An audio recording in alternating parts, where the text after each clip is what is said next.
Alright, it's time to react to a video of how to fix Conquest by Intersect. Usually has decent opinions and pretty good opinions in There's terms been of a lot SMITE. of discussion and fanfare in the community lately about the Conquest map in SMITE 2 and how it's not in the best state it could be, being outclassed pretty heavily by SMITE 1's take on Conquest. I agree with and that. I largely agree with this. While there are some things SMITE 2's Conquest does a lot better than SMITE 1, it's one of the areas of the game that could use the most improvements right now. So here's my list of changes I'd make to the Conquest map right now. I'm coming at this from three main areas of improvement. 1, objectives need some work. 2, there's too much safe farm available on the map. And 3, the map doesn't look. I wouldn't even say there's too much safe farm. I think there's just too much farm in general. Like, I don't think safe is the word I would use. Because, sure, these back camps are safe farm. But not really. Most times than not, it's whoever is ahead is getting these camps. The problem is they're too far farm. The farm is too far away. I think if the farm was more condensed, it would be fine, right? It wouldn't really matter too much. It would matter a little bit. But if the farm was like how old dual lane used to be, like where you had a Naga camp, a Scorpion camp, a Naga camp, and they were all in lane just a little bit divvied out, then I think it would be a lot better because you would actually fight in lane over them. But yeah, that's it. Very good. So kicking it off with objectives, the first thing I would do is a change you probably heard me talk about before, and that is the return of Beacon from SMITE 1. This will require quite a bit of geometry work around mid to fit it in, as it is quite a large objective, but it wouldn't really even like require that much work. Literally, I would just to me, how I would do Beacon is, I think you could probably remove oracles, or have oracles at the beginning of the game, and then can get removed. I know oracles is like very fundamental to the game. You know, it can be changed up every now and again, and in my opinion, right? So literally just where the oracle camps is, you can just put Beacon there after 6 minutes or whatever, however long it was in SMITE 2.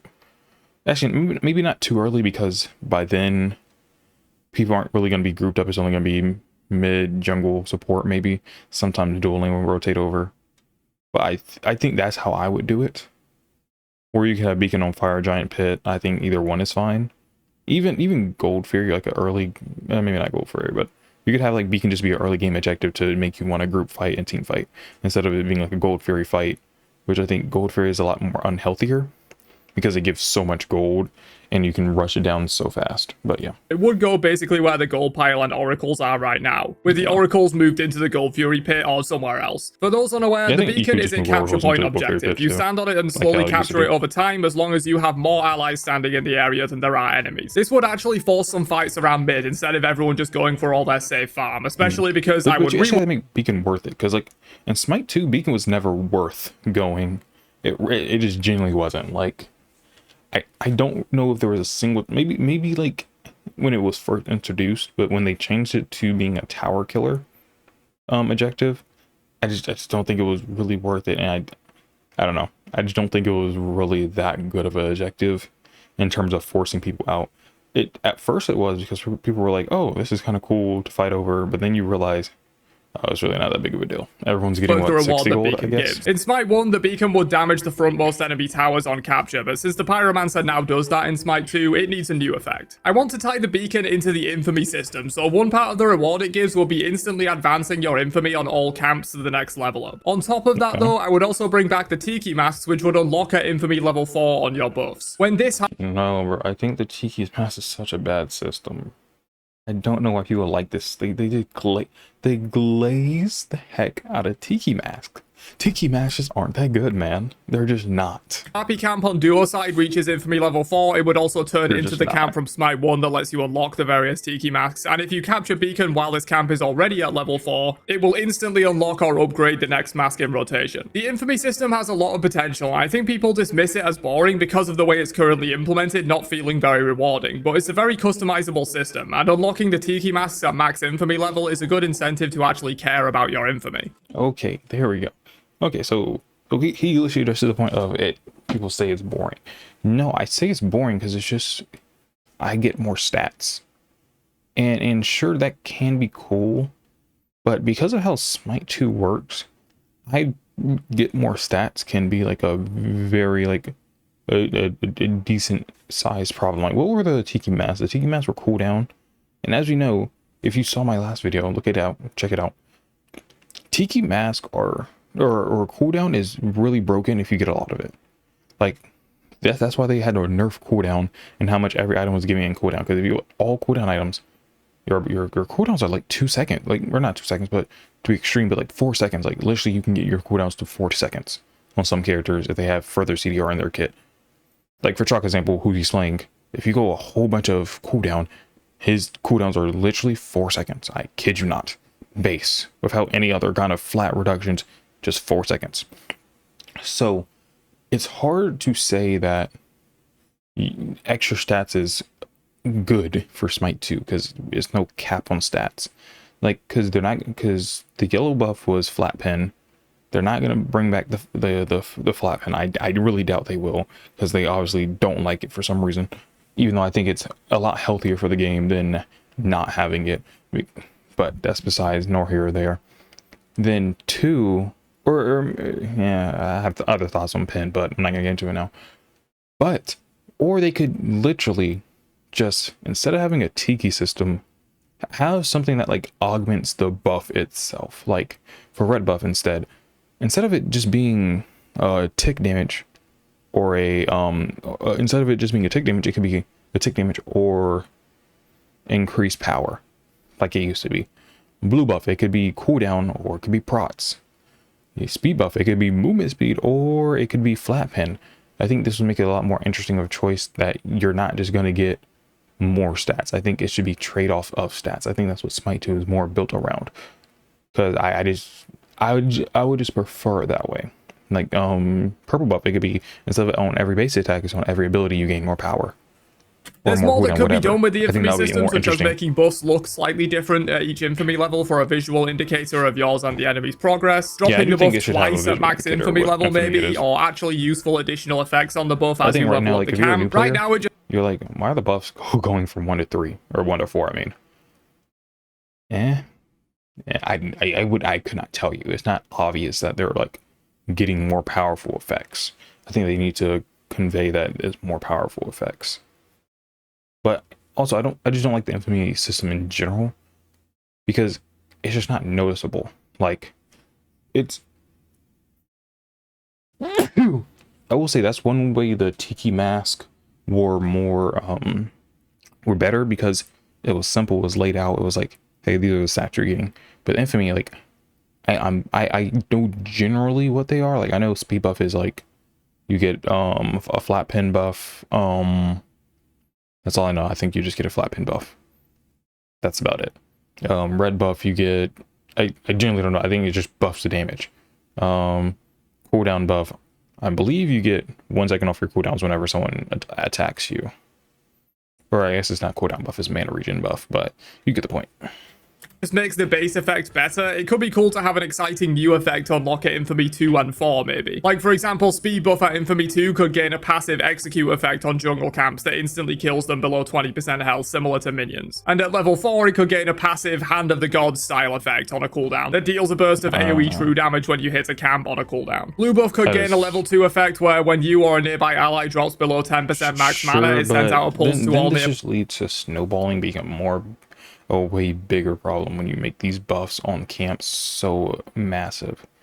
Because right, like people, because that's how you have to break it down at the end of the day. It's always going to be, how much harder are you going to be able to win, and how much harder are you going to lose. And at the end of the day, that's what it boils down to. It's people already have gold, so much gold in the game, that if you get, like, they're literally, like in this clip, I think he's down by allies. You know, his thing's in the way. I actually don't know how much gold he's down. Their team is down by, but. And like, when you're already losing in Smite 2 right now, you are losing. There is no like comeback really until late game, and that's a maybe comeback.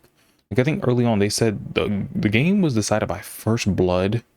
Like, the team that got first blood was winning 80% of the time. It was like something like that, and that could be outside of not necessarily balance, and it could be more like matchmaking errors being had. Maybe, I'm not gonna say that is, I don't really know. But even if it is, that still shows if you're losing, you're just losing that much harder. And I think right now in SMITE 2, more than ever, we don't need more systems that help you lose harder or win harder. I think it needs to be something a little bit different. Restoring 20% max mana. At level 4, it could get an effect that activates when you strike from out of combat, consuming 10% of your current mana to slow the target by 20% for 3 seconds. I'm just spitballing ideas here, but the idea generally is to give buffs a more visible and rewarding effect for leveling up, rather than just more mana regen than you had before, because that's pretty boring. Combined with a visual difference in how the buffs look based on the infamy level, it could make the system a lot more obvious in what it's actually doing for you. With some changes to make infamy more exciting, the addition of Tiki masks at level 4 infamy and tying the beacon into this system, it could give the whole jungle a more cohesive feel and make players actually care about their infamy level and strategize around it, rather than it just being a thing that happens in the background that no one really cares about or pays any attention to.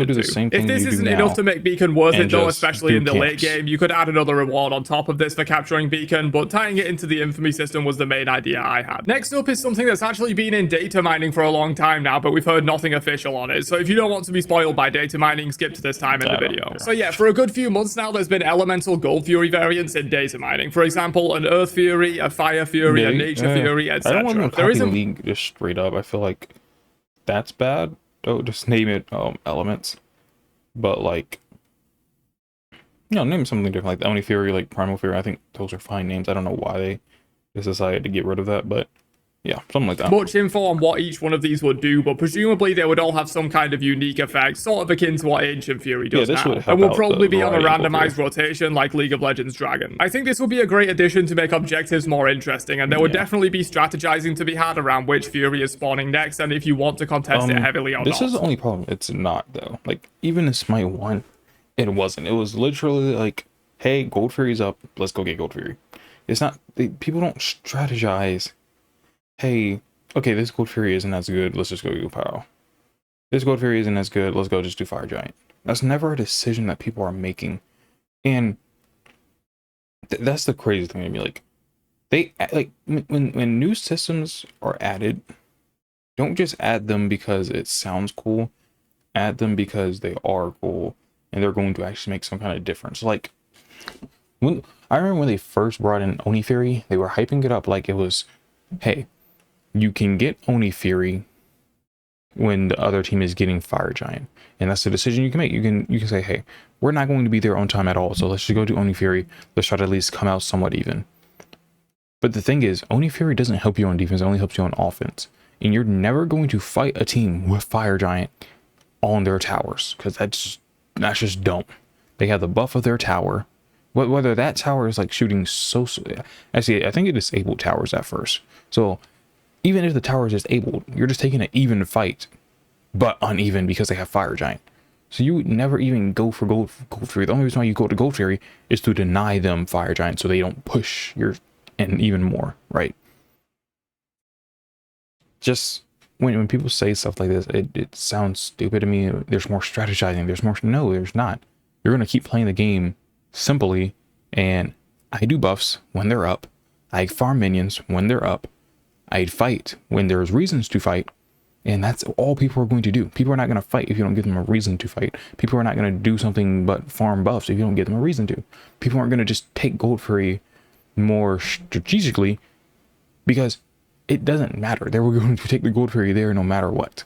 Obviously, you would like to contest the Gold Fury anyway, just for the Golden XP rewards alone, but having these unique elemental Furies with effects that might be especially valuable to your team comp or game plan could make for some strategic play at a high level. If the next... He says game plan, but like, I think I would be more fine with it being, it should be the other way around. You should have to play off what buffs you have, not off what your team wants to do with the buff, if that makes sense. Fury is an Earth Fury, and for whatever reason you don't care that much about the effect that it gives, you might just trade it for Pyromancer instead. But if it's a Nature Fury, you might really want that effect and decide to rotate your solo laner over as it spawns to burst it before the enemy can contest. These seem really interesting, and it's sad that we haven't heard anything official on this yet. They've been in data mining for a while, albeit with a very work-in-progress model, so it's possible this feature has been put on hold for a while or even scrapped, but I think this idea would be great for enhancing objective play in the game. Another small change I would make for objectives is bringing back enhanced fire Fire Giant in place of the current system where FG just gets stronger every time it's taken. In SMITE 1, it was sort of a big moment when Enhanced Fire Giant came online, and there were absolutely times where the game was at 28 minutes and the winning team might stall to wait for EFG, or times when the losing team would not contest a Fire Giant at 25 minutes and try to hold out, but for the next spawn, it's going to be an EFG. Personally, I think after the first Fire Giant take, hot take, it should just be a EFG. It should just be a EFG. I'm sorry. I really just think that. Because games just go on way too long. I think SMITE games in general go on way too long. I think 30 minutes, or like 25 minutes to me, is when it should be like highly possible to end the game, like in most games. Like, yeah, you can end games at 20 minutes if like you're really far ahead and you're steamrolling. But I think games should be endable for the average game around like 25 minutes. That should be the average game end time. If you hit at least full build time. I want to hit full build, and you know, if the game goes long, I only get one power pod. That's literally what I want it to be like. But right now in SMITE 2, you hit full build at like 30 minutes, and then if you're getting a power pot, you're getting that at like 35. You hit level 20 like at 20 if you're really farmed, 21 if you're not as farmed, like 28 if you're a support, if you're not farmed.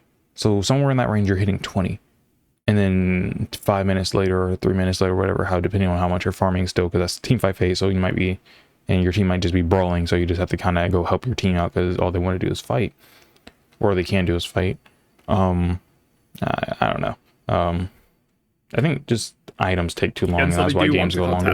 Due to how powerful EFG can be in terms of ending the game. The EFG could still scale its effect after it turns into EFG, but that specific moment in the match where EFG comes online was a big deal in SMITE 1 matches, and that feeling just doesn't really exist in the SMITE 2 system. Also, for FG, I think it would be hilarious if he exploded into 10 or 20 of the stat rocks on death. A small thing, but it could add to the experience. This could maybe turn on when he becomes EFG, or just have the amount of rocks dropped doubled when he is an EFG, something like that. So yeah, bring back the beacon alongside a rework to the Infamy system and addition of Tiki masks, add the elemental Gold Fury variants, and bring back Enhanced Fire Giant. That's some stuff they could do to make objective play feel more rewarding on the current map. The next thing to address would be all the save farm, as there's definitely too much of it on the map at the moment, and either not enough contestable farm, or those contestable camps aren't worth enough. First up, I would make Totem grant 2 permanent CDR to the player who takes it, and 1 permanent CDR to the rest of their team. This might need to come with a nerf to how often Totem spawn.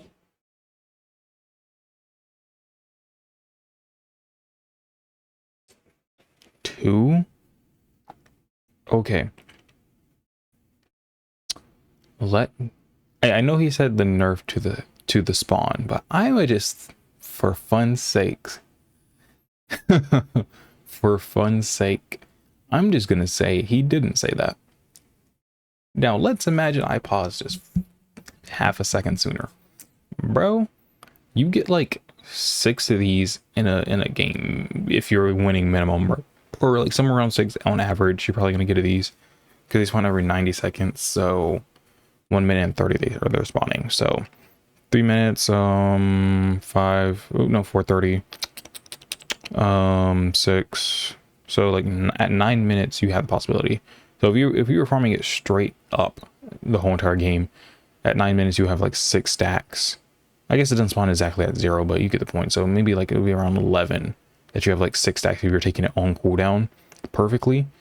But you got to factor in time to kill for it. So like, let's just say at 13 seconds, and let's say, you know, for let's say you're not always on it on time, so at least at 15 you can have like 6 stacks. Maybe around 15 minutes you can have 6 stacks. That not only is like, that's 3 times 6, that's 18 cooldown that you're getting, and then 6 for your team. And maybe he just means like the killer just gets an additional 1 CDR. Maybe he could be saying so. Even then, that's like that's 12, so that's not as bad, I guess. Yeah, that's actually not as bad. I would actually be fine with how that. easy it is to take, but right now Totem is just not worth the effort, and you'd often rather just go take your corner harpies. Making it more valuable will result in more fights over it, as opposed to just backing off and going for safe farm. I also think the Cyclops chest camps on the sides of the lanes need to be looked at. A camp that gives a large amount of gold but no XP is interesting, but it often leads to just being not worth contesting early game, because XP is so much more important in the first 5 minutes than gold is. This is what I agree with so much.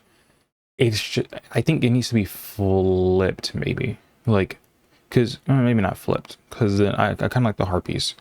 Like I said, I think how the harpies needs to be done, it needs to be done like how dueling was, where they're kind of integrated into the lane, like season 9 or 8, I forgot. Whenever the Draugr was there, was it? Maybe it was when the Draugr was there, but when like scorpions were there and like the little Naga camps on the side were there. I think that's how it needs to be. I think that's how it needs to be. I would probably just replace these with the mini buff camps from Smite 1 as a simple solution. CDR buff in solo, shield buff in duo. There's probably more you could cook with these, but that's just the simplest solution to the problem. The infamy system changes mentioned earlier would also impact this, as contesting the rotating buff camps in mid and duo will become much more important, as the rewards for ranking up your own buffs are more valuable. I think the simpler solution is just reduce how much XP the harpies give. If you don't want to remove the harpies in general, if you don't want to remove the harpies in general, just remove them, and reduce them in XP if you don't want to remove them, and then give the yeah, that's kind of hard. That's really hard. Yeah, I think you just have to replace gold camp. I really do, because it's just so not valuable early game, just because you're not backing for that gold. XP is the only thing that matters, because you get to actually use the XP to level up and whatnot. Well, I think those changes alone would already go a long way in promoting fights over safe farming, as it would make these camps much more important to contest, as opposed to going to your corner harpies or your jungler's back camps. But if those changes weren't enough, you could also remove or rework the corner harpies. Another small thing I would do that's not really related is that I changed the way teleporters work back to how they did in Smite 1, with a single teleporter pad. He just glazes it. Bro.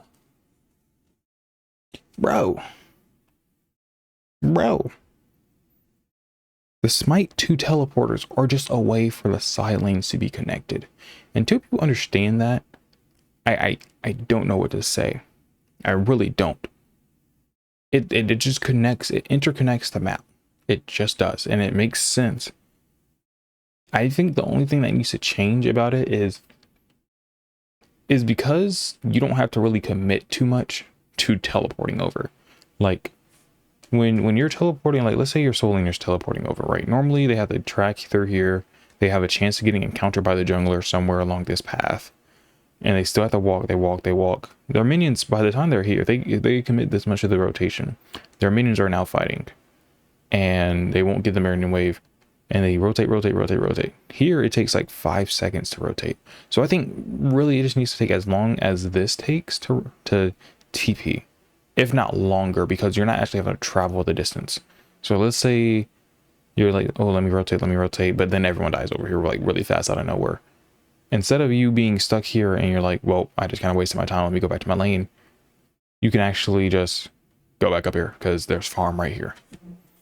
I think that's the only thing. So and just increase the time on both sides of the map. If you watch my videos a lot, you'll know I personally would just remove side teleports altogether. When you hit the teleport, or when you hit the teleport, you have to teleport. Maybe, I don't know.